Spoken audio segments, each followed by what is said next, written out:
Cummins engine concern, naka check engine siya at naka-sign dito yung dashboard, yung stop.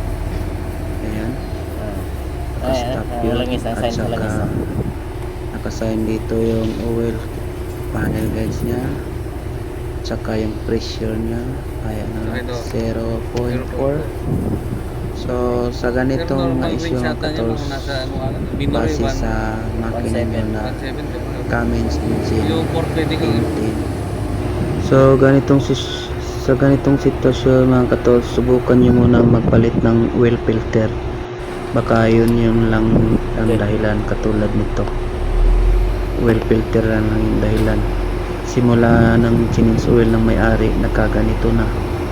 Pag minor niya, ito na yung tatatak sa panel board niya, may stop na at saka check engine. Pero pag tumatakbo naman ay okay naman, tumataas naman yung oil pressure ng oil pump niya.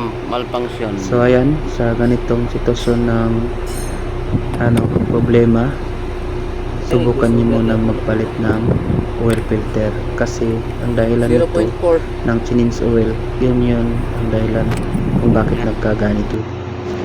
So ayan guys, ito pala yung makina niya, Cummins engine M10 model.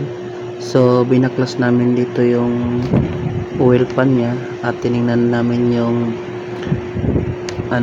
oil pump niya, itong sa harap. At ayan, nakita naman natin dito na gumagana naman yung oil pump niya, so walang problema. So ayan, so sa ganitong sitwasyon guys, huwag muna kayong magpalit ng oil pump kasi iba yung dahilan. Kasi nakita natin yung dahilan nito, yung pag change oil ng may-ari, ganito na nangyari. Ito pala yung oil seal nya, yung ikakabit sana namin, pero hindi na namin to ikakabit kasi nakita namin dito yung dahilan ay yung oil filter lang, yung sa right side. Yan, ito guys, Cummins engine M10 model, fully electronic. So ayan guys, yan yung tips natin para sa ganitong sitwasyon na problema. So ayan, dump truck siya.